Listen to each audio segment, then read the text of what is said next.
হৃদয় থেকে রক্তক্ষরণ হয়, আর সেই রক্তগুলো শেষ রজনীতে অশ্রু হিসেবে খোদার দরবারে ঝরে পড়ে। হাজার হাজার আলেমরা শেষ রাত্রে কান্নার রোল তুলে দেয়, আল্লাহর কাছে ফরিয়াদ করে যে আল্লাহ, এই হক কথাটা তো বলতে পারতেছি না, তুমি মাফ করে দাও, আর এই যে অবস্থা থেকে তুমি আমাকে পরিত্রাণ দান করো। দ্বিতীয় শ্রেণীর আলেমদের বৈশিষ্ট্যটা হলো এই, সব হক কথাগুলো বলতে না পারলেও কোন অন্যায়ের সাথে তারা আপোষও করবে না, কোন অন্যায়ের দালালিও তারা করবে না।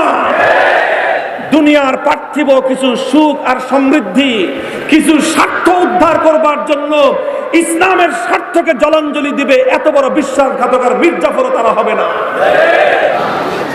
একজন মানুষ ইমানদার হওয়ার জন্য অনেক বেশি আমল করা জরুরি না। লক্ষ্য করে শুনেন, একজন মানুষ ইমানদার হওয়ার জন্য অনেক বেশি আমল করা জরুরি না, তবে ইসলামের জরুরি বিশ্বাসগুলো পুঙ্খানুপুঙ্খরূপে তাকে ধারণ করা জরুরি। ইসলামী বিশ্বাসের ক্ষেত্রে যদি একজন মানুষের মৌলিক যে আকীদা এবং বিশ্বাস, জরুরিয়াতে দ্বীন যেটাকে বলা হয়, সেই বিশ্বাসের ক্ষেত্রে সামান্য কোনো ঘাটতি যদি একজন মানুষের থাকে, তাহলে সে অনেক বড় হাজি হতে পারে, নামাজি হতে পারে, তাহাজ্জুদ গুজার হতে পারে, ইমানদার হতে পারে। ঈমান আসলুল উসুল, মুমিনের জন্য ঈমান হলো সবচেয়ে গুরুত্বপূর্ণ বিষয়।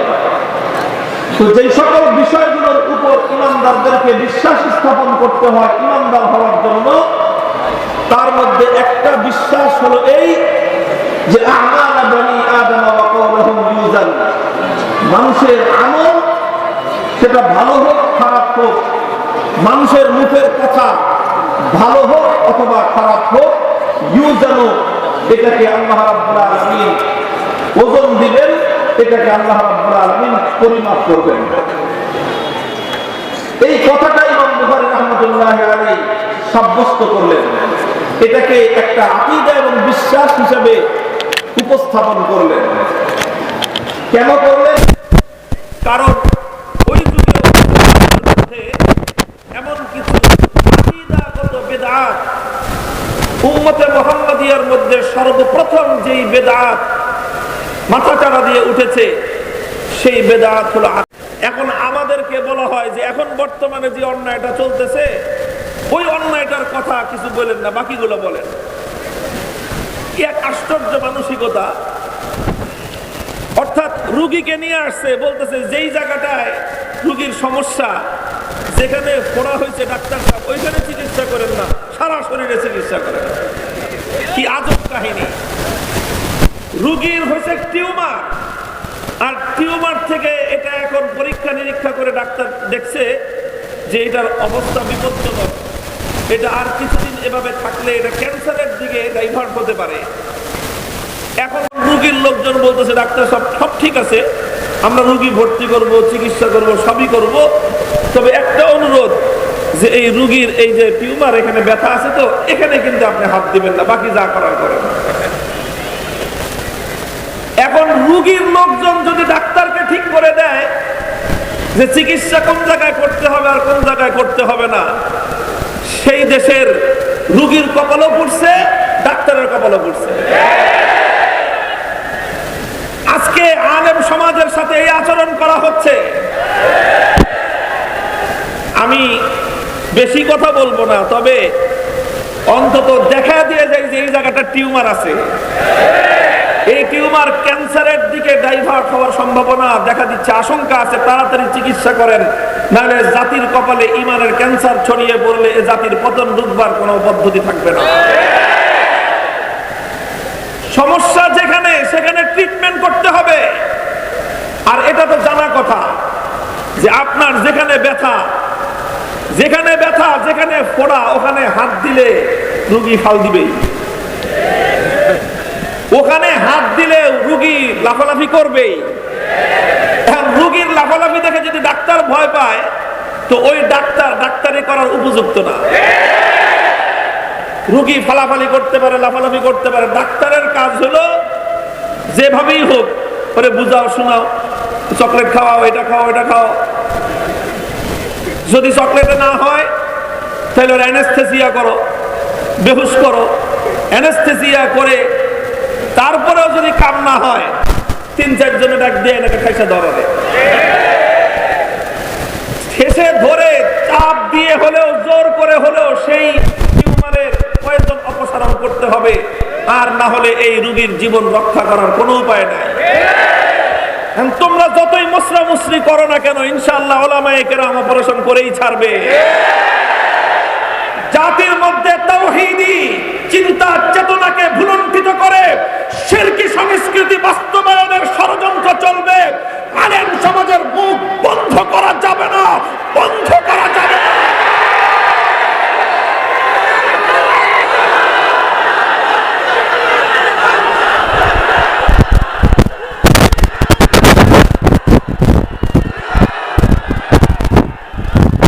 আলহামদুলিল্লাহ, আলেমরা যদি তাদের দায়িত্বে অটল থাকেন, লক্ষ্য করেন, উলামায়ে কেরাম যদি তাদের দায়িত্ব পালনে অবিচল থাকেন, অটল থাকেন, আর রোগীর কল্যাণকামিতার বিবেচনায় যদি জোরপূর্বক হলেও তাকে অপারেশন করেন, আজকে না হলেও কালকে রোগী আইসা বলবে যে ডাক্তার সাহেব আপনি ভালোই করছেন। আমি নিজে টের পাচ্ছি, এখন আমার অনেক হুজুর আপনি যদি কথাটা ভালো করে না ধরতেন তাহলে আজকে এই সমাজে এই জিনিসটা প্রতিষ্ঠিত হতো না। তিমসার আওসানের অনেক কাহিনী এই জাতিকে বোঝানোর চেষ্টা করা হয়েছে। উলামায়ে কেরামের দৃঢ়তা, অটলতা, মজবুতির কারণে আলহামদুলিল্লাহ বাংলাদেশের ঘরে ঘরের মানুষ এই মাসআলা বুঝে ছাড়ছে। আলহামদুলিল্লাহ, এটাই ছিল আমাদের লক্ষ্য উদ্দেশ্য। মজবুতির সাথে ইমানের দায়িত্ব পালন করতে হবে। এটাই ইমাম বুখারী রাহমাতুল্লাহ আলাইহির সর্বশেষ বুখারী শরীফের অধ্যায়ের প্রধান শিক্ষা, প্রধান সবক। আরো অনেক বিষয় ছিল। ইমাম বুখারী রাহমাতুল্লাহ আলাইহি যেই অধ্যায়ের আলোচনার মাধ্যমে ওনার কিতাবটাকে সমাপ্ত করলেন, অধ্যায়টা হলো ওই জমানার সবচেয়ে বড় ফিতনা, সেটা হলো ফিতনায়ে ইনকারে ওজন। ফিতনায়ে ইনকারে ওজন কিছু মানুষ আবিষ্কার হয়েছিল, তারা বলতে আরম্ভ করেছিল যে ওজন, আরে ভাই আমল মানুষ দুনিয়াতে করলো, মানুষ মুখ দিয়ে কথা বললো, কথা মুখ দিয়ে বের হলো, কথা বাতাস, বাতাস বাতাসের সাথে মিশে গেল, এটাকে আবার আল্লাহ পাক ওজন করবেন কিভাবে? কিছু মানুষ অস্বীকার করত। অথচ ওজন, মানুষের আমল এবং মানুষের কথা কিয়ামতের দিন পরিমাপ করা হবে, ওজন দেওয়া হবে। আল ওয়াজনু হাক্কুন, এটা এমন একটা ইসলামী আকীদা যে এই আকীদার ব্যাপারে 100% মধ্যে কেউ যদি 1 ভাগও নয় বরং 0.1%, 99.99 ভাগ বিশ্বাস করলো, 0.1% অবিশ্বাস করলো, দুনিয়ায় হাজি গাজি হতে পারে, ইমানদার হতে পারে।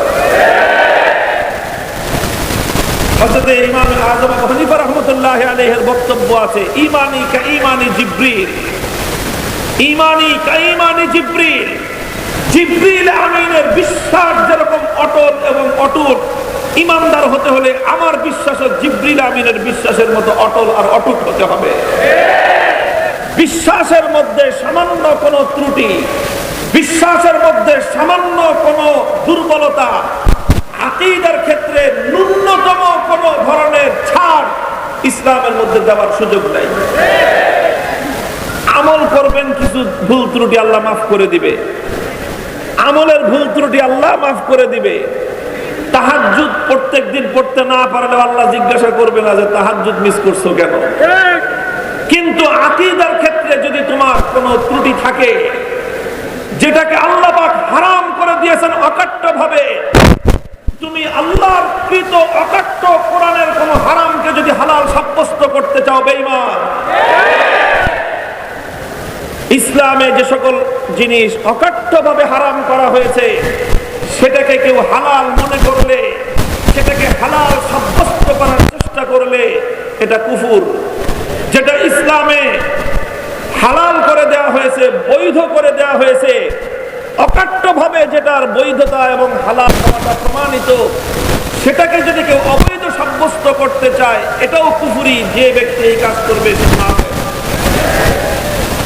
কাজী কে কয় রাকাত তাহাজ্জুদের নামাজ পড়লেন, এই ফাংশনে ওই কথা পারবেন না। আবু জাহাল হজ আপনার চেয়ে কম করে নাই। আবু জাহাল হজ আপনার চেয়ে প্রতি বছর হজ করত, মরার বছরও হজ করছে। আবু জাহাল মরছে রমজান মাসে, এর আগের জিলহজ মাসে হজ করছে। কিন্তু ইমানদার না বেঈমান? নামাজ আর সেজদা ইবলিস আপনার চেয়ে কম দেয় নাই। আপনার 14 পুরুষ ওই পরিমাণ সেজদা দিয়ে সারেন নাই, এক ইবলিস যেই পরিমাণ সেজদা আল্লাহর দরবারে করেছে। ইমানদার না বেঈমান? মানুষ বেঈমান হয় আমলের কারণে নয়, মানুষ বেঈমান হয় বিশ্বাসের কারণে। মুহতারাম হাজিরিন, বাবু কওলিল্লাহি তাআলা ওয়া নাদাউল মাওয়াজিনুল কিসত লিয়াউমিল কিয়ামাতি ওয়া আন্না আমালা বানি আদম ওয়া কওলুহুম ইউজান। ইমাম বুখারী রাহমাতুল্লাহি আলাইহি সময়ের একটা বড় ধরনের ফিতনা আবির্ভূত হয়েছিল। মানুষের মধ্যে একটা কুফরি বিশ্বাস ছড়িয়ে পড়বার উপক্রম হয়েছিল। আর সেই কুফরি বিশ্বাসটা হলো ইনকারে ওজন। কিছু মানুষ আবির্ভাব হয়েছিল, কিছু মানুষের আত্মপ্রকাশ ঘটেছিল। তারা অস্বীকার করতেছিল, তারা বলতেছিল মানুষের আমল ওজন দেওয়া সম্ভব নয়, মানুষের কথা পরিমাপ করা সম্ভব নয়, যেটা সম্ভব নয়, যেটা আমাদের বুঝে আসে না, সেটা আমরা মানতে পারি না। এই কথা বলে ইসলামের একটা অকাট্য আকীদা আল ওয়াজনু হাক্কুন, এই আকীদা এবং এই বিশ্বাসকে অস্বীকার করার প্রবণতা দেখা দিয়েছিল। এই জন্যই ইমাম বুখারী রাহমাতুল্লাহি আলাইহি তার জগৎ বিখ্যাত ইসলামী ইতিহাসের শ্রেষ্ঠতম হাদিস গ্রন্থ সহিহুল বুখারীর সর্বশেষ অধ্যায়ের মাধ্যমে কিয়ামত পর্যন্ত আনেওয়ালা মুসলিম জাতির সামনে এই কথা অত্যন্ত দ্ব্যর্থহীন এবং মজবুত ভাবে প্রমাণ করে ছাড়বেন যে জান্নাত এটা যেমন হক, জাহান্নাম এটা যেমন হক। আল্লাহ পাক জান্নাত সৃষ্টি করে রেখেছেন, এটা যেমন বিশ্বাস করতে হবে। আল্লাহ পাক জাহান্নাম তৈরি করে রেখেছেন, এটা যেমন বিশ্বাস করতে হবে। মৃত্যুর পরে মানুষকে আবার আল্লাহ পুনর্জীবিত করবেন, এটা যেমন বিশ্বাস করতে হবে। আল্লাহ পাক তার কোরআন নাযিল করেছেন, এটা যেমন বিশ্বাস করতে হবে। আল্লাহ পাক সমস্ত রাসূলদেরকে নবুয়ত আর রিসালাত দিয়ে প্রেরণ করেছেন, এটা যেমন বিশ্বাস করতে হবে। ঠিক তদ্রুপ এটাও বিশ্বাস করতে হবে যে বান্দার আমল এবং বান্দার কথা আমার আল্লাহ ওজন দিবেন। অস্বীকার করার কোনো উপায় নাই। এই যে ওজন দিবেন আল্লাহ পাক রব্বুল ইজ্জত, এটাকে ইমাম বুখারী রাহমাতুল্লাহি আলাইহি প্রমাণ করেছেন। প্রমাণ করেছেন কিসের মাধ্যমে প্রমাণ করেছেন? যুক্তির মাধ্যমে। যুক্তির মাধ্যমে প্রমাণ করেছেন? না, যুক্তির মাধ্যমে প্রমাণ করেননি। তাহলে কিসের মাধ্যমে? বৈজ্ঞানিক বিশ্লেষণের মাধ্যমে প্রমাণ করেছেন? না, বৈজ্ঞানিক বিশ্লেষণের মাধ্যমেও প্রমাণ করেননি। বরং ইসলামের একটি অকাট্য বিশ্বাসকে ইমাম বুখারী রাহমাতুল্লাহি আলাইহি প্রমাণ করেছেন দুটো জিনিসের মাধ্যমে। এক নম্বর হলো কিতাবুল্লাহ, দুই নম্বর হলো সুন্নাত রাসূলিল্লাহ। দুটি জিনিসের মাধ্যমে প্রমাণ করেছেন। হাদিসের মাধ্যমে আল ওয়াজনু হাক্কুন, মানুষের আমল এবং কথা ওজন হবে, এই কথা ইমাম বুখারী প্রমাণ করেছেন। যুক্তির অবতারণা করেননি। কারণ ইসলামের কোন বিশ্বাস, ইসলামের কোন আমল এটা যুক্তির উপর নির্ভরশীল নয়। কিসের উপর নির্ভরশীল নয়? যুক্তির উপর নির্ভরশীল নয়। লক্ষ্য করে বুঝবেন, ইসলামের কোন কথাই যুক্তির উপর নির্ভরশীল নয়। তার অর্থ এই নয় যে ইসলামের বিশ্বাস এবং ইসলামের আমলগুলো অযৌক্তিক। না, অযৌক্তিক নয়, অযৌক্তিক নয়। আলহামদুলিল্লাহ, ইসলামের প্রত্যেকটা কথা, প্রত্যেকটা কাজ যুক্তিসম্মত। প্রত্যেকটা কথা, প্রত্যেকটা আমল, প্রত্যেকটা বিশ্বাস, প্রত্যেকটা আদর্শ যুক্তিসম্মত। ইসলামের মধ্যে অযৌক্তিক কোনো কথা নাই, সব যুক্তিসম্মত। তবে যুক্তির উপর নির্ভরশীল নয়। যুক্তি নির্ভর আর যুক্তিসম্মতর পার্থক্যটা কি? যুক্তিসম্মত আর যুক্তি নির্ভরতার পার্থক্য হলো এই যে ইসলামের যেই বিধান, ইসলামের যেই দর্শন, সেটার মধ্যে যুক্তি ও যুক্তিসম্মত, সেটার মধ্যে যৌক্তিকতা আছে, সেটার মধ্যে যৌক্তিকতা আছে, সেটা অযৌক্তিক নয়, তবে সেটা নির্দিষ্ট কোনো যুক্তির উপর নির্ভরশীল নয়। যুক্তির উপর নির্ভরশীল হলে সমস্যাটা কি? যুক্তির উপর নির্ভরশীল হলে সমস্যা হলো যে যুক্তি এমন একটা জিনিস, শাইখুল হাদিস রাহমাতুল্লাহ তিনি বলতেন যুক্তি হলো দোমুখা সাপের মতো। যুক্তি কিসের মতো? এদিকেও মুখ আছে, এদিকেও মুখ আছে, কাজে যুক্তি দুই দিকেই চলে।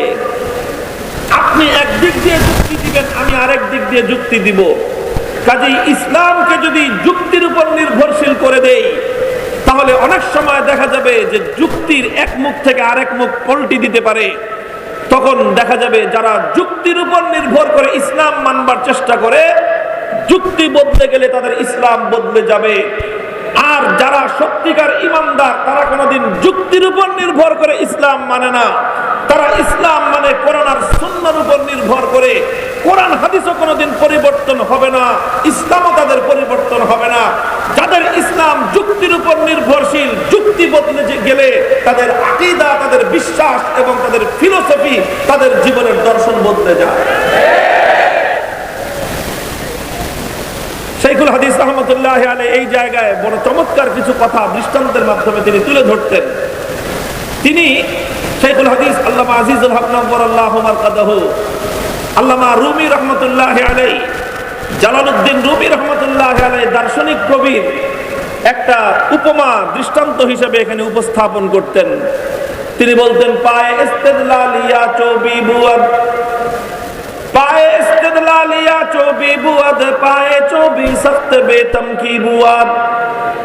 তিনি বলতেন যে দেখো, যুক্তি আসলে শুনতে ভালো লাগে, এটা খুব চটকদার হয়, যুক্তির মধ্যে চমক থাকে, কিন্তু কোরআন হাদিসের মধ্যে যুক্তির মতো, তর্কের মতো এতটা চমক নাও থাকতে পারে। কিন্তু মনে রেখো, আল্লাহর কোরআন এবং নবীর হাদিসের সামনে যুক্তির চাকচিক্য আর যুক্তির এই চমক, এটার দৃষ্টান্ত হলো যেরকম আসল পায়ের সামনে নকল কাঠের পায়ের যেই অবস্থা, কোরআন হাদিসের সামনে যুক্তির হলো সেই অবস্থা। মনে করেন একজন মানুষের আসল পাও নাই, পা কেটে ফেলছে। পা কেটে ফেললে তো এখন আলহামদুলিল্লাহ আর্টিফিশিয়াল পা আবিষ্কার হয়েছে, মানুষ এটা ব্যবহার করে। আর্টিফিশিয়াল নকল পা বিভিন্ন কোয়ালিটির হয়। আগেকার যুগে শুধু কাঠ দিয়ে তৈরি হতো, আর এখন তো অনেক উন্নত প্রযুক্তি আসছে, তো বিভিন্ন ম্যাটেরিয়াল দিয়ে এমন সুন্দর করে আর্টিফিশিয়াল পা বানানো হয়, তো ওই পা ওটা দেখতে কিন্তু খুব সুন্দর হয়, অনেক ফিনিশিং ভালো থাকে, গ্লেজ ভালো থাকে। আর আসল পাও এটা দেখতে এত সুন্দর হয় না। আর পাওটা যদি হয় কৃষকের, পাও যদি কার হয়? কৃষকের পাও তো দেখতে খুব খারাপ থাকে। আমি ওই সিরাজগঞ্জ ছিলাম আমার কর্মজীবনের শুরুতে 5 বছর।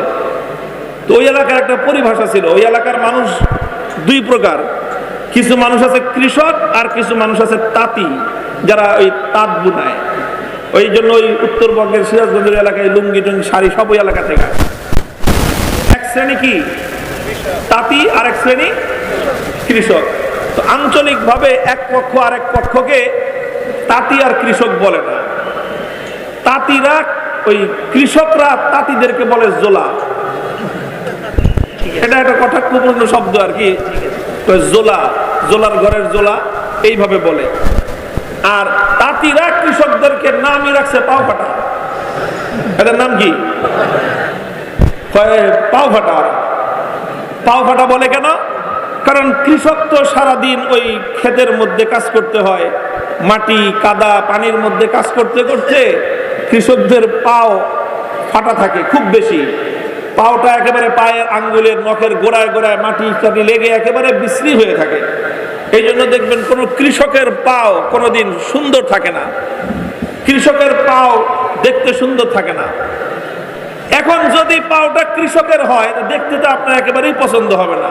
পাও দেখে যদি কেউ মায়া বিয়ে দিতে যান, তো কৃষকের ঘরে কোনোদিন মায়া বিয়ে দিতে পারবেন না, খালি জোলার ঘরে মায়া বিয়ে দেওয়া লাগবে। তো মনে করেন একজনের হলো পাও ফাটা কৃষক, তার পা দেখতে তো সুন্দর না। আরেকটা হলো আর্টিফিশিয়াল পাও লাগানো, নকল পাও, আসল পাও কেটে গেছে অ্যাক্সিডেন্টে, যে কোনো কারণে, অথবা গুলি লাগছে, পাও কেটে গেছে। তো এখন আর্টিফিশিয়াল পাও লাগাইছে, দেখতে সুন্দর কোনটা? দেখতে সুন্দর কোনটা? নকল পাও। কি সুন্দর গ্লেজ, চকচক করে, চকচক করে, ওটা ফিনিশিং ভালো, ওটা গ্লেজ আলা, ওটার মধ্যে ফার্নিশিং করা, ওটার মধ্যে আপনার পলিশ করা, দেখতেই অনেক চমৎকার লাগে। তো আর্টিফিশিয়াল পা দেখতে তো সুন্দর লাগে, কিন্তু পায়ের কাজ কি? পায়ের কাজ কি ফিনিশিং দেখানো? পায়ের কাজ হলো পথ চলা, পায়ের কাজ হলো আত্মরক্ষার জন্য দৌড় দিয়ে আগে চলে যাওয়া, পালিয়ে যাওয়া। পায়ের কাজ হলো পায়ের উপর দৃঢ়ভাবে ধারণ করে, পায়ের উপর মজবুত ভাবে দাঁড়িয়ে থেকে শত্রুর মোকাবেলা করা, এটা হলো পায়ের কাজ। এখন ওই ফিনিশিং ওয়ালা সুন্দর পাও, গ্লেসওয়ালা পাও একটা, নকল পাও আর একটা পাও ফাটা, দুইজন এক লগে দাঁড় করাইছেন। এবার দুইটারে একসাথে দৌড় প্রতিযোগিতা লাগান তো, তখন দেখবেন ওই ফিনিশিং ওয়ালা পায়ের ওই ফিনিশিংই আছে আসল কামের। সে 10 কদম চলতে চলতে 100 কদম চলে যাবে। দুইজনকে লাগান তো কুস্তিতে, যে ধাক্কা ধাক্কি কে পারে। পাও ফাটাওয়ালা আসল পাও, ধাক্কা দেওয়া লাগবে না। নকল পাও যে ও নিজে ধাক্কা দিয়ে নিজে চিৎ পটাং হয়ে পড়বে। মুসলমান, আমাদের ঈমান, আমাদের আকীদা, আমাদের বিশ্বাস আল্লাহর কোরআনের উপর নির্ভর। আমাদের চিন্তা, আমাদের চেতনা, আমাদের দর্শন, আমাদের রাজনীতি, আমাদের অর্থনীতি, আমাদের কথা, আমাদের বক্তব্য, আমাদের সব কিছু কোরআন নির্ভর, আল্লাহর নবীর হাদিস নির্ভর।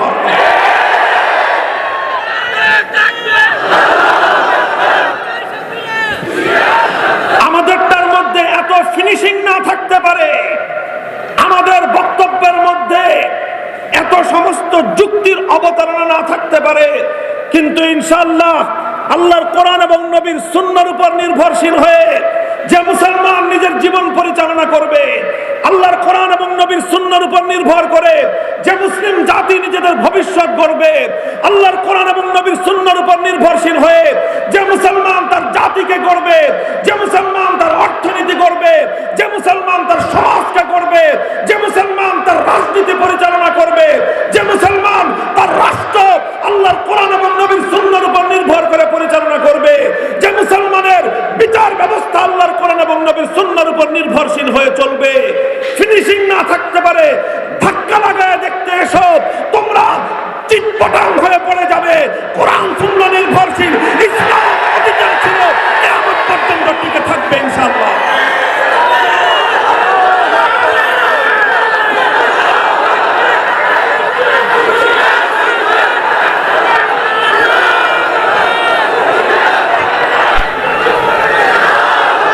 মুহতারাম হাজিরিন, কাজেই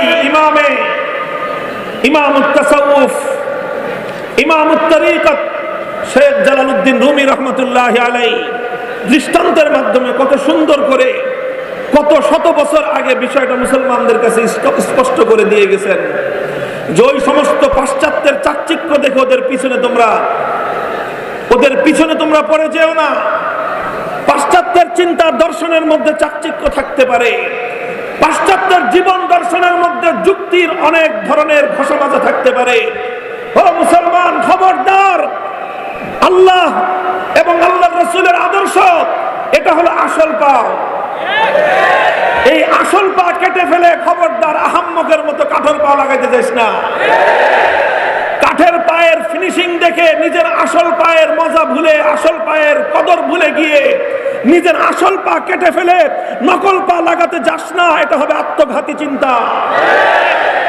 এ কথাই চিৎকার করে বলতেছি তোমাদেরকে, যদি মুসলমান হয়ে থাকো, আল্লাহ রাব্বুল আলামিন আসমান এবং জমিনের মধ্যবর্তী সর্বশ্রেষ্ঠ সম্পদ তোমার ঘরে দিয়ে রেখেছেন।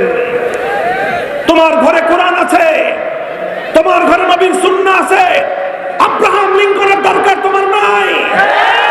তোমার কাছে কোরআন আছে, তোমার কাছে সুন্নাহ আছে, তোমার কাছে পাশ্চাত্যের আমেরিকার ক্যাপিটালিজমের দরকার নাই।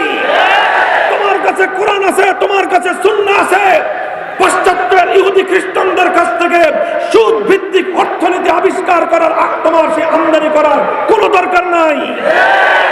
কোরআন আছে, সুন্নাহ আছে। সুতরাং ইউরোপ আর আমেরিকার কাছ থেকে তোমার জীবন ব্যবস্থা ধার করবার দরকার নাই। তুমি যদি সেটা করতে যাও, নিজের ঘরে স্বর্ণরূপা, নিজের ঘরের স্বর্ণরূপাকে অবহেলা করে আরেকজনের বাড়ি থেকে খয়রাত করার নামান্তর হবে। যদি কারো কপাল পুড়ে থাকে, তুমি খয়রাত করতে পারো। যারা কোরআন সুন্নাহকে বিশ্বাস করে আঁকড়ে ধরে, তারা পাশ্চাত্যের কাছ থেকে জীবন দর্শন খয়রাত করতে যাবে না।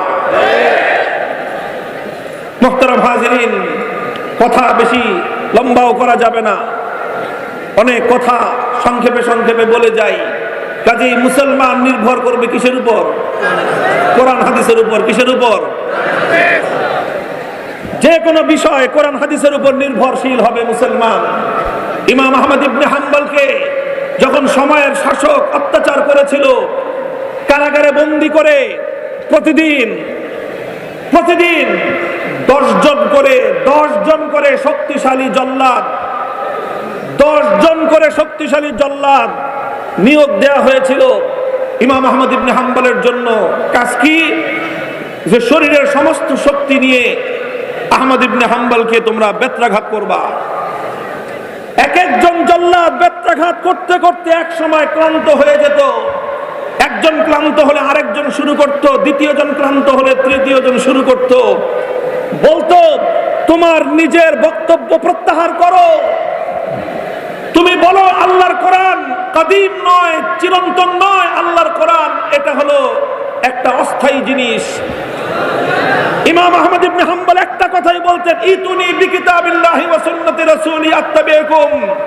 হে অত্যাচারীরা, জুলুম করে, অত্যাচার করে, ব্যত্যাঘাত করে, রক্ত ঝরিয়ে আহমদ ইবনে হাম্বলের মুখের কথা পরিবর্তন করতে পারবে না। আল্লাহর কোরআনের দলিল আনো, নবীর হাদিসের দলিল আনো, আত্তাবিকুম। আঘাত করা লাগবে না, বলাও লাগবে না, অনুরোধ করা লাগবে না। আহমদ ইবনে হাম্বল তোমাদের কথা অকুণ্ঠ চিত্তে মেনে নিবে। আর কোরআনের দলিল দিবা না, নবীর হাদিসের দলিল নাই, গায়ের জোরে আমাদেরকে বলবা তোমার কথা মেনে নিতে। আল্লাহর কসম খেয়ে বলি, এর কথার উপর থাকতে গিয়ে জীবন দেওয়াকে আমরা জীবনের সফলতা মনে করেছি।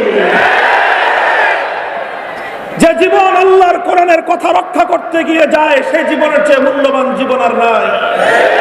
যে জীবন আল্লাহর নবীর হাদিসের মর্যাদা রক্ষা করতে গিয়ে যে জীবন উৎসর্গিত হয়, সেই জীবন হলো প্রকৃত সার্থকতার জীবন। হে কোরআন হাদিসের পাসেবান, হে কোরআন হাদিসের ধারক, আল্লাহর কোরআন এবং নবীর সুন্নাহর আমানত বক্ষে নিয়ে যাচ্ছ, এটা শুধুমাত্র সমাজের মধ্যে মাওলানা হিসেবে, আলেম হিসেবে শুধু মর্যাদা আর সম্মান পাওয়ার জন্য নয়। শুধু সম্মান পাবা, হুজুরকে সবাই দেখে সালাম দিবে, শুধু সালাম পাওয়ার জন্য কোরআন হাদিসের ইলম নয়। ইনশাআল্লাহ সালাম অবশ্যই তুমি পাবে, মানুষ তোমাকে মর্যাদা দিবে। তবে মনে রেখো ১,৫০০ বছরের ইতিহাস, শুধু ১,৫০০ বছর নয়, পৃথিবীর সূচনাকাল থেকে ইতিহাস একথাই বলে, তোমাকে যেমনি ভাবে জগতের মানুষ কোরআন হাদিসের ইলমের কারণে কিছু মানুষ তোমাকে সম্মান করবে, সালাম দিবে, আবার কিছু মানুষ তোমার পথে কাঁটা বিছাবে, কিছু মানুষ তোমার পথে প্রতিবন্ধকতা তৈরি করবে, তোমার মুখ থেকে কোরআন হাদিসের কথা কেড়ে নেওয়ার চেষ্টা করবে, তোমার মুখ দিয়ে অন্য কথা উচ্চারণ করাবার চেষ্টা করবে। সাহস এবং তোমাকে প্রথম থেকেই নিজের জিন্দেগির গন্তব্য নির্ধারণ করতে হবে। আলেম হিসেবে যদি তুমি নিজেকে পরিচয় দিতে চাও, আলেম হিসেবে যদি পরিচয় দিতে চাও, হে আমার নবীন আলেম সন্তানেরা, আকাবিরদের পূর্বসূরীদের কাছ থেকে প্রাপ্ত আমানতের জিম্মাদারি তোমাদের কাছে পৌঁছে দিয়ে যাচ্ছি। খবরদার, আলেম হিসেবে যদি পরিচয় দিতে চাও, কোরআন এবং সুন্নাহর মর্যাদা রক্ষা করবার শপথ গ্রহণ করো। যতক্ষণ পর্যন্ত কোরআন সুন্নাহর আলোকে কোনো কথা তোমার কাছে প্রমাণিত না হবে, সারা দুনিয়া একদিকে থাকতে পারে, কোরআনের বিরুদ্ধের কথা, আল্লাহর নবীর আদর্শের বিরুদ্ধের কথা কেউ তোমাকে দিয়ে মানাতে পারবে না। তোমার জীবনের প্রদীপ নিভে যাবে, কিন্তু বাতিলের সামনে মাথা নত করবে না। তোমার কল্লা কাটতে পারে, কল্লার উপর থেকে পাকড়ি নামবে না। এটা হলো ইলমে দ্বীনের আমানত, এটা হলো ইলমে দ্বীনের আত্মমর্যাদা। আল্লাহ পাক তৌফিক দান করেন। মুহতারাম হাজিরিন, বলতেছিলাম আমাদের বিশ্বাস, আমাদের জীবন দর্শন, আমাদের আমল, আমাদের কথা সব কিছু ইনশাআল্লাহ কোরআন হাদিস নির্ভর। কোরআন হাদিস নির্ভর। আসো, আমরা যে কথা বলেছি কোরআনের আলোকে, হাদিসের আলোকে সেই কথা ভুল প্রমাণ করো। আত্তাবিকুম, মেনে নিব। আত্তাবিকুম, মেনে নিব তোমাদের কথা। কিন্তু তোমরা আমাদের সেই পথে আসবে না। তোমরা গিয়ে ওই ফাঁকা মাঠে বুলিয়া ওড়াইবা, বলবা যে তিমসাল আর আওসাল ভিন্ন জিনিস। তোমরা বলবা আমরা যেটা বানাচ্ছি সেটা তিমসাল, সেটা আওসান না। তোমরা বলবা ইসলামের মধ্যে আওসান হারাম, তিমসাল হারাম না। তোমরা যদি তিমসালকে হালাল প্রমাণ করতে হয়, তোমার কথাই হবে না। তিমসাল এটা বৈধ প্রমাণ তোমাদের বক্তব্যে হবে না। তিমসালকে বৈধ প্রমাণ করতে হলে আল্লাহর কোরআন অথবা নবীর হাদিসের প্রমাণ লাগবে। ইসলামের 1400 বছরের সমস্ত স্কুল অফ থট, সমস্ত চিন্তার আলেমদের ঐক্যমত, 4 মাযহাব, হানাফি, মালিকি, শাফিঈ, হাম্বলি, 4 মাযহাব, 4 মাযহাবের মধ্যে খুঁটিনাটি যত পার্থক্য আছে, দেওবন্দি বলো, বেরলভী বলো, ফুলতলি বলো, জৈনপুরি বলো, সব যারা ঈমানের প্রশ্নে এক, তারা এই বক্তব্যেও এক। 4 মাযহাবের বাইরে লামাযহাবী রয়েছেন, সালাফি নামে আছেন। মাযহাব মানা না মানার মতে পার্থক্য থাকতে পারে, ঈমানের প্রশ্নে এক এবং অভিন্ন। 1400 বছরের মধ্যে একজন গ্রহণযোগ্য ইসলামিক স্কলারের বক্তব্য আনো, যিনি কথা বলেছেন যে ইসলামের মধ্যে তিমসাল বৈধ। বক্তব্য প্রত্যাহার করব আমরা। মাঠে তো দূরের কথা, মসজিদেও এ কথা বলবো না। কিন্তু আমাদের বক্তব্য কোরআনের আলোকে তোমরা ভুল প্রমাণ করতে পারবে না। আমাদের বক্তব্য নবীর হাদিসের আলোকে ভুল প্রমাণ করতে পারবে না। আমাদের বক্তব্য ইসলামের 1500 বছরের স্কলারদের উদ্ধৃতির আলোকে ভুল প্রমাণ করতে না পেরে গায়ের জোরে আমাদেরকে কোরআনের কথাকে অবদমন করবার চেষ্টা করবা। শপথ করে মাঠে নেমেছি, কোরআনের মর্যাদা রক্ষা করবার জন্য জীবন উৎসর্গিত হতে পারে। কোরআনের কথার ব্যাপারে কোনো আপোষ নাই।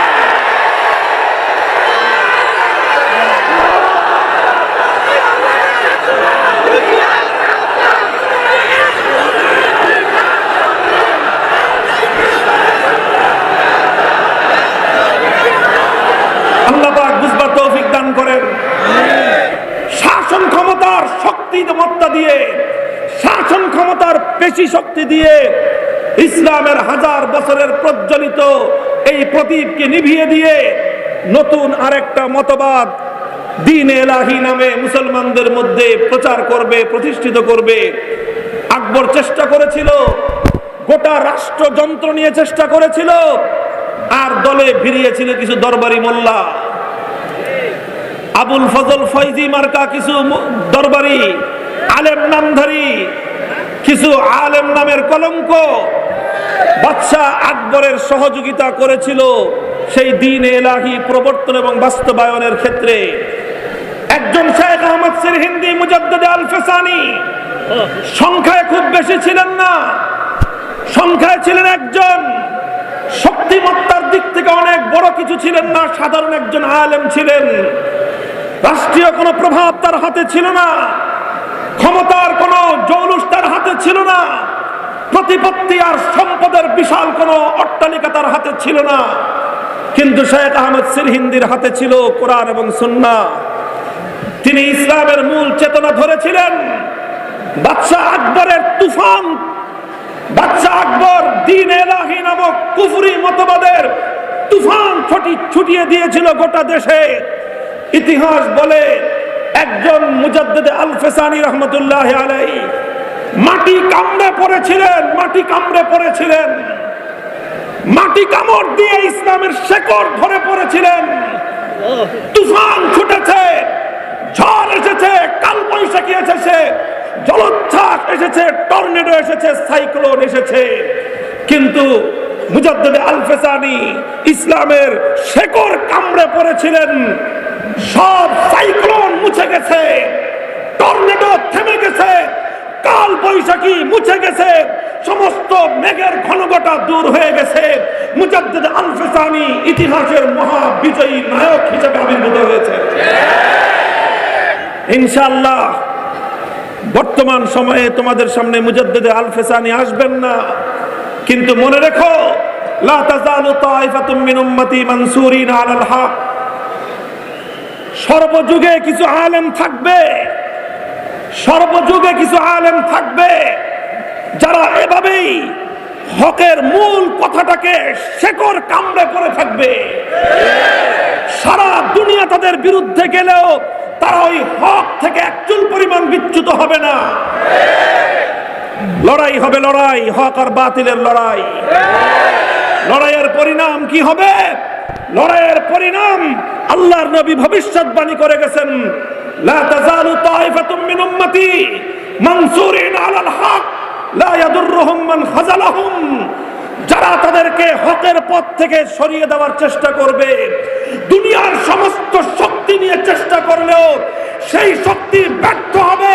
হকের পতাকাবাহী ঝান্ডাবাহীরা মাথা উঁচু করে দিন শেষে দাঁড়িয়ে থাকবে।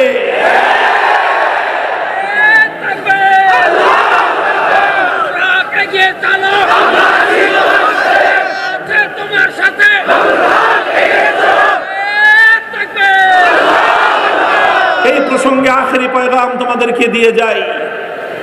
আল্লাহর নবীর একটা হাদিস, হযরতে আমির মুআবিয়া রাদিয়াল্লাহু তাআলা আনহুর একটা ঘটনার উদ্ধৃতি রয়েছে সহিহ বুখারী, মুসলিম সহ সমস্ত হাদিসের কিতাবগুলোর মধ্যে। সেই হাদিসের লম্বা আলোচনায় নয়, সেই হাদিসের ব্যাখ্যায় মুহাদ্দিসিনগণ লিখেছেন যে সর্বযুগের আলেম সমাজের মধ্যে তিনটি শ্রেণী হয়। কয় শ্রেণী? আলেমদের মধ্যে কয় কাতার? তিন কাতার, তিন শ্রেণী। এক শ্রেণীর আলেম এমন হন, তারা যুগের অপ্রিয় হক কথাগুলো, যুগের সময়ের অপ্রিয় সত্য কথাগুলো তারা অকপটে মানুষের সামনে বলে যান। আর সেই অপ্রিয় সত্য কথাগুলো বলতে গিয়ে কখনো তাদেরকে ইমামে আজম আবু হানিফার মতো বিষ প্রয়োগে নিহত হতে হয়, শহীদ হতে হয়। কখনো তাদেরকে ইমামে মালিক রহমতুল্লাহ আলাইহির মতো কঠোর নির্যাতনের সম্মুখীন হতে হয়। কখনো তাদেরকে সুফিয়ান সাউরীর মতো দেশান্তরিত হতে হয়। কখনো তাদেরকে ইমাম আহমদ ইবনে হাম্বলের মতো কারান্তরীণ হতে হয়। কখনো তাদেরকে ইমামে বুখারীর মতো দেশ ছাড়তে হয়। কখনো তাদেরকে ইমাম ইবনে তাইমিয়ার মতো জুলুমের শিকার হতে হয়। কখনো তাদেরকে শাইখুল হিন্দ মাহমুদ হাসান দেওবন্দির মতো মাল্টার আন্দামান দ্বীপে নিক্ষিপ্ত হতে হয়। কখনো তাদেরকে শাইখুল ইসলাম হুসাইন আহমদ মাদানির মতো নির্যাতন ভোগ করতে হয়। কখনো তাদেরকে শাইখুল হাদিস আল্লামা আজিজুল হকের মতো কারাবরণ করতে হয়। কখনো তাদেরকে মুফতি ফজলুল হক আমিনের মতো ভাগ্যবরণ করতে হয়। কখনো তাদেরকে শাইখুল হাদিস আল্লামা জুনায়েদ বাবু নগরীর মতো নির্যাতন ভোগ করতে হয়। সব ভোগ করে হাসি মুখে জীবন দেয়, কিন্তু অপ্রিয় সত্য কথাগুলো বলতে তারা কুণ্ঠিত হয় না। এটা হলো যুগের এক শ্রেণীর আলেম। তবে উলামায়ে কেরাম এটাও লিখেছেন, এই শ্রেণীর আলেম সংখ্যায় অনেক বেশি হন না, সংখ্যায় অনেক বেশি হন না, সংখ্যায় অল্প হন। এটা ইতিহাসের বাস্তবতা। সেই উত্তম যুগেও সংখ্যায় খুব বেশি ছিলেন না। যুগে ইমাম আহমদ ইবনে হাম্বল ঘরে ঘরে পয়দা হন নাই। সেই যুগেও ইমাম বুখারী ঘরে ঘরে পয়দা হন নাই। দু চারজন হন। এবং ওই 2-4 জন সর্বযুগেই ছিল, আজও আছে, কিয়ামত পর্যন্ত থাকবে ইনশাআল্লাহ। এটা হলো আলেমদের এক শ্রেণী। আলেমদের দ্বিতীয় শ্রেণীটা হলো এই, তারা বলে সব সময় হক কথা, কখনো না হক কথা বলে না, তবে সব হক কথাগুলো তারা বলতে পারে না। বুঝাইতে পারলাম না? তারা বলেন তো সব কি কথা, না হক কথা কখনো তাদের মুখ দিয়ে বের হবে না। তারা যা বলেন সব হক কথাই বলেন, তবে সব হক কথা বলেন না, বলতে পারেন না।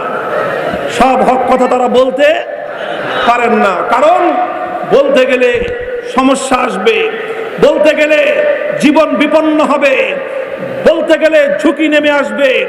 নানা কারণে আল্লাহ পাক রব্বুল আলামিন অবকাশ রেখেছেন, ইল্লা মান উকরিহা ওয়া কলবুহু মুতমাইন্নুম বিল ঈমান, যে একান্ত বাধ্য যখন হয়ে যাবে, জীবনের উপর যখন তোমার হুমকি আসবে, তখন ইচ্ছা করলে কিছু হক কথা স্কিপ করে যেতে পারো, হাইড করে যেতে পারো। সারাদিন তাদের হৃদয় থেকে রক্তক্ষরণ হয়, আর সেই রক্তগুলো শেষ রজনীতে অশ্রু হিসেবে খোদার দরবারে ঝরে পড়ে। হাজার হাজার আলেমরা শেষ রাত্রে কান্নার রোল তুলে দেয়, আল্লাহর কাছে ফরিয়াদ করে যে আল্লাহ, এই হক কথাটা তো বলতে পারতেছি না, তুমি মাফ করে দাও, আর এই যে অবস্থা থেকে তুমি আমাকে পরিত্রাণ দান করো। এই হলো আলেমদের দ্বিতীয় শ্রেণী। এই উভয় শ্রেণী তারা হলেন হক্কানি আলেম। এই উভয় শ্রেণী কি? হ্যাঁ, খুব ভালো করে বুঝবা। প্রথম শ্রেণী হাজার হাজার হবে না, প্রথম শ্রেণীর আলেম শত শত হবে না, প্রথম শ্রেণীর আলেম হবে অল্প কিছু, আর দ্বিতীয় শ্রেণীর আলেম হবে হাজার হাজার। দ্বিতীয় শ্রেণীর আলেমদের বৈশিষ্ট্যটা হলো এই, সব হক কথাগুলো বলতে না পারলেও কোন অন্যায়ের সাথে তারা আপোষও করবে না, কোন অন্যায়ের দালালিও তারা করবে না। দুনিয়ার পার্থিব কিছু সুখ আর সমৃদ্ধি, কিছু স্বার্থ উদ্ধার করবার জন্য ইসলামের স্বার্থকে জলাঞ্জলি দিবে, এত বড় বিশ্বাসঘাতক আর মির্জাফরও তারা হবে না। এটা হলো আলেম ওলামাদের হক জামাতের মধ্যে দ্বিতীয় শ্রেণী। আর আরেকটা শ্রেণী থাকবে, তাদের নামও হবে আলেম, তাদের নামও হবে আলেম। তারা ওই আলেম যাদের ব্যাপারে আল্লাহর পয়গম্বর বলেছেন, উলামাউ জামানিহিম শাররু মান তাহতা আদিমিস সামা, আসমানের নিচে নিকৃষ্টতম প্রাণী হলো সেই আলেম, যাদেরকে উলামায়ে সু বলা হয়। এরা কারা? এরা শুধু হক কথা থেকে নীরব থাকে তাই নয়, বরং তারা যুগে যুগে সমস্ত অন্যায় কথার পৃষ্ঠপোষকতা করে। তারা অন্যায়কারীদেরকে ভিতরে ভিতরে গিয়ে ফুসলায়, কয় যে ওই হুজুরে ধরেন না কেন, ওই হুজুর এত বড় বড় কথা বলে, তারে ধরেন না কেন। তারা অন্যায়কারীদেরকে গিয়ে বলে, এই যে কোরআনে কারিমের সূরা সাবার মধ্যে এই যে 3 সালের কথা আছে, যা বলেন, যারা উষ্টা খেয়ে পশ্চিম দিকে পড়ে না, ওরা সূরা সাবার নাম জানলো কোত্থেকে? সূরা সাবার মধ্যে যে সুলাইমান আলাইহিস সালাতু ওয়াস সালামের ইয়ামালুনা লাহু মা ইয়াশাউ মিন মাহারিব ওয়া তামাসিল, এই কথা যে সূরা সাবায় আছে, এগুলো জানলো কোত্থেকে? এই সূরার দল কি কোরআন শরীফ তেলাওয়াত করে? যারা কোরআনে পাকের দ্বারা শিরক সাব্যস্ত করতে চায়, তারা কোনদিন কোরআনের পাকের মহব্বত করে না। তাহলে ওরা ইয়ামালুনা লাহু মা ইয়াশাউ মিন মাহারিব ওয়া তামাসিল, এটা জানলো কোত্থেকে? ওদেরকে এই তামাসিলের উদ্ধৃতি সরবরাহ করবার মতো আলেম নামক এক শ্রেণীর কুলাঙ্গার আছে। এদের কাজ হলো, তারা হকের পক্ষে থাকে না, নিজেদের সামান্য দুনিয়ার স্বার্থ উদ্ধার করবার জন্য এরা ওই সমস্ত অন্যায়কারীদেরকে আশকারা দেয়, ওদেরকে বিভ্রান্ত করে। আমি যতটুকু ইতিহাস পড়েছি, বাদশাহ আকবর বিভ্রান্ত হয়েছিল, এজন্য বাদশাহ আকবরের দাম্ভিকতা, তার অহংকারী পূর্ণ মানসিকতা যতটা দায়ী, আবুল ফজল ফয়জি মার্কা দালালদের ভূমিকা তার চেয়ে কম ছিল না। যদি বাদশাহ আকবরের দরবারে আবুল ফজল ফয়জি না থাকতো, মুজাদ্দিদ আল-ফিসানির মেহনত, তাহলে বাদশাহ আকবরের দরবারে ব্যর্থ হতো না। মুহতারাম হাজিরিন, কথাটা খুব তিক্ত লাগতে পারে, কিন্তু আমি আমানত হিসেবে পূর্বসূরীদের কথা তোমাদের কাছে পৌঁছে দিয়ে যাচ্ছি। আলেমদের মধ্যে 3 নম্বর আরেকটা শ্রেণী সর্বযুগে থাকে, যাদের নাম হয় আলেম, যাদের সুরত হয় আলেম, মাথায় থাকে আলেমদের মতো টুপি আর পাগড়ি, গায়ে থাকে আলেমদের মতো আলখেল্লা, তাদের সব কিছু বাহ্যিক সুরত সিরত সব আলেমদের মতো থাকে, কিন্তু তাদের অন্তরটার অবস্থা কি হয়? ইয়াশতারুনা বিআয়াতিল্লাহি সামানান কালিলা, দুনিয়ার অল্প স্বার্থের মাধ্যমে তারা আল্লাহর কোরআন এবং নবীর সুন্নাহ ইসলামী আদর্শকে তারা বিক্রি করে দেয়। এই 3 নম্বর শ্রেণীর আলেমও কিন্তু সর্বযুগে ছিল, আজও আছে, কিয়ামত পর্যন্ত থাকবে। হে উম্মতের উলামায়ে কেরাম, আমার আগামী দিনের সন্তানেরা শুধুমাত্র বুখারী শরীফের শেষ সবক নিয়ে হায়াতুল উলিয়ায় পরীক্ষা দিয়ে মুমতাজ আর জাইদ জিদ্দান সার্টিফিকেট নিয়ে চলে গেলা, আলেম হয়ে গেলা, ব্যাপারটা এত সহজ নয়। তোমাকে 1400 বছরের উম্মতের আলেমদের উত্তরাধিকার এখান থেকে নিয়ে যেতে হবে। এই উত্তরাধিকার শুধু আলেমদের নয়, উত্তরাধিকার নবীদের উত্তরাধিকার। এই উত্তরাধিকার ধারণ করলে কখনো তোমাকে কোন নবীর মতো তায়েফের ময়দানে রক্ত দিতে হবে। এই উত্তরাধিকার ধারণ করলে কখনো তোমাকে হযরত ঈসা আলাইহিস সালাতু ওয়াস সালামের মতো শত্রুরা তোমাকে শুলিতে চড়িয়ে হত্যা করবার পায়তারা করবে। এই উত্তরাধিকারের কারণে কখনো তোমাকে জাকারিয়া আলাইহিস সালামের মতো করাত দিয়ে দ্বিখণ্ডিত করে হত্যা করবার পায়তারা করবে। সমস্ত জুলুমের নির্যাতন সহ্য করবে, তাওহীদ এবং একত্ববাদের ক্ষেত্রে কখনো আপোষ করবে না। হক কথা বলতে না পারলে চুপ থাকবা, শেষ রাত্রে খোদার কাছে মাপ চাইবা যে আল্লাহ আমি দুর্বল, এই জন্য সব কথাগুলি বলতে পারতেছি না। ওগো আল্লাহ, তোমার কাছে নিজের অক্ষমতা জানাইলাম, তোমার কাছে ফরিয়াদ করলাম, তুমি আমাকে আলেমদের অন্তত 2য় কাতারে রাখো, 3 নম্বরে অভিশপ্ত কাতারে তুমি আমাকে ফেলে দিও না। খবরদার 3 নম্বর কাতারে যাবা না। 3 নম্বর কাতারের আলেম হওয়ার চেয়ে মূর্খ থাকা লক্ষ গুণ ভালো। 3 নম্বর কাতারের আলেম হওয়ার চেয়ে মূর্খ থাকা কোটি গুণ ভালো। আল্লাহ পাক আমাদের সকলকে হেফাজত করেন। মুহতারাম হাজিরিন, আখেরি কথা বলে আলোচনা শেষ করতেছি। ইমাম বুখারী রাহমাতুল্লাহি আলাইহি ইসলামের আকীদা আল ওয়াজনু হাক্কুন, ওজন হবে কি হবে না, মানুষের আমল আল্লাহ পাক পরিমাপ করবেন কি করবেন না, মানুষের মুখের উচ্চারিত কথাগুলো আল্লাহ পাক পরিমাপ করবেন কি করবেন না। এই কথা যে মুসলমানরা মানবে কি কারণে? যুক্তি দিয়ে, তর্ক দিয়ে, বিজ্ঞান দিয়ে। এই কথা মুসলমানরা বিশ্বাস করবে আল্লাহর কোরআন এবং নবীর হাদিস দিয়ে। ইমাম বুখারী রাহমাতুল্লাহি আলাইহি প্রথম প্রমাণ পেশ করেছেন আল্লাহর কোরআন। কোরআনের আয়াতের মধ্যে আল্লাহ পাক সূরা আম্বিয়ার মধ্যে আল্লাহ বলেছেন ওয়ানাদাউল মাওয়াজিনাল কিসতা লিয়াউমিল কিয়ামাহ। আল্লাহ বলেছেন আমি কিয়ামতের দিন ইনসাফের একটা পরিমাপ যন্ত্র সাব্যস্ত করব, স্থাপন করব, যার মাধ্যমে আমি দুনিয়ার সমস্ত মানুষের আমল এবং কথাগুলো পরিমাপ করব। আল্লাহর কোরআনের কথার দ্বারা এটা প্রমাণিত হলো যে কিয়ামতের দিন মানুষের আমল পরিমাপ করার ব্যবস্থা কোরআনের কথার দ্বারা প্রমাণিত হওয়ার পর ইমাম বুখারী একটা হাদিস উদ্ধৃত করলেন। হাদিসের মধ্যে কি এসেছে? আল্লাহর নবী বলেন কালিমাতান হাবিবাতানি ইলার রহমান খাফিফাতানি আলাল লিসান সাকিলাতানি ফিল মিজান। ইমাম বুখারী বললেন দুটো কথা এমন রয়েছে, কালিমাতান, কালিমাতুনের অর্থ হলো এখানে একটা বক্তব্য, আল কালামুল কামেল, একটা বক্তব্য, একটা কথা। দুটো কথা এমন রয়েছে যার 3টি বৈশিষ্ট্য। প্রথম বৈশিষ্ট্য হাবিবাতানি ইলার রহমান। রহমান মানে হলো সীমাহীন দয়ালু। সেই সীমাহীন দয়ালুর কাছে কথাগুলো অতি প্রিয়। সীমাহীন দয়ালুর কাছে যদি অতি প্রিয় হয় তাহলে সীমাহীন দয়া পাওয়া যায়। দ্বিতীয় বৈশিষ্ট্য হলো খাফিফাতানি আলাল লিসান। এই কথা দুটো মুখে উচ্চারণ করাটা খুবই সহজ, মুখে বলাটা খুব সহজ, কারণ অনেক লম্বা নয়, অনেক বড় নয়, অনেক জটিল নয়, খুব সিম্পল সিম্পল দুটি কথা। এটা হলো দ্বিতীয় বৈশিষ্ট্য। তিন নম্বর আসল বৈশিষ্ট্য যেটা ইমাম বুখারী সাব্যস্ত করতে চেয়েছেন সেটা হলো কি সাকিলাতান ফিল মিজান। কিয়ামতের দিন যখন আল্লাহ পাক মানুষের আমল পরিমাপ করবেন, সেই আমলের পরিমাপের মধ্যে এই দুটি কথা অনেক ভারী হয়ে যাবে। তো কথা যখন অনেক ভারী হবে, তাহলে কথার মধ্যে ওজন আছে না নাই? আল্লাহ নবী যে বললেন কথা দুটো ভারী হবে, ওজন না থাকলে ভারী হয়? ওজন না থাকলে ভারী হয়? তাহলে নবীর হাদিসের দ্বারা কি বোঝা গেল? মানুষের কথার মধ্যে ভার আর ওজন আছে না নাই?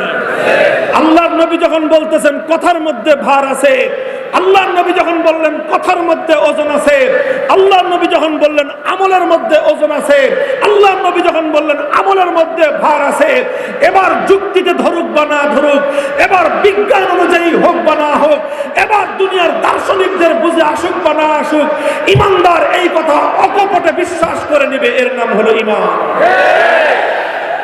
কথা দুটি হলো সুবহানাল্লাহি ওয়া বিহামদিহি সুবহানাল্লাহিল আযীম, সুবহানাল্লাহি ওয়া বিহামদিহি সুবহানাল্লাহিল আযীম, সুবহানাল্লাহি ওয়া বিহামদিহি সুবহানাল্লাহিল আযীম। প্রথম কথা হলো সুবহানাল্লাহি ওয়া বিহামদিহি, দ্বিতীয় কথা হলো সুবহানাল্লাহিল আযীম। এই দুই কথার ওজন অনেক বেশি হবে। সুতরাং বোঝা গেল আল্লাহর রাসূল বলেছেন মানুষের কিছু কিছু কথা হবে যেগুলো নেকির দিক থেকে অনেক ওজনদার হবে। মুহতারাম হাজিরিন, আমার আলোচনা আমি এখানেই সমাপ্ত করতেছি। ইমামে বুখারীর সর্বশেষ অধ্যায় থেকে যেই পয়গামটুকু আমি আপনাদের কাছে দিয়ে গেলাম সেটা হলো, ইমানদার যদি তুমি হয়ে থাকো তাহলে তুমি জীবনে দুটো বিষয়কে নিজের জীবনের জন্য তুমি মানদণ্ড ধরে নেবা। এক নম্বর জিনিস হলো আল্লাহর কোরআনে। বসেন, কথা উঠবেন না কেউ। এক নম্বর কি? এক নম্বর কি?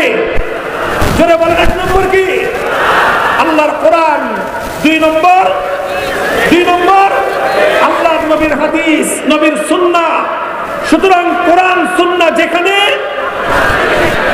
জোরে বলেন কোরআন সুন্নাহ যেখানে আমরা আছি, সেখানে কোরআন হাদিসের কথা যেখানে, কোরআন হাদিসের দর্শন যেখানে, কোরআন সুন্নাহর সামাজিকতা যেখানে,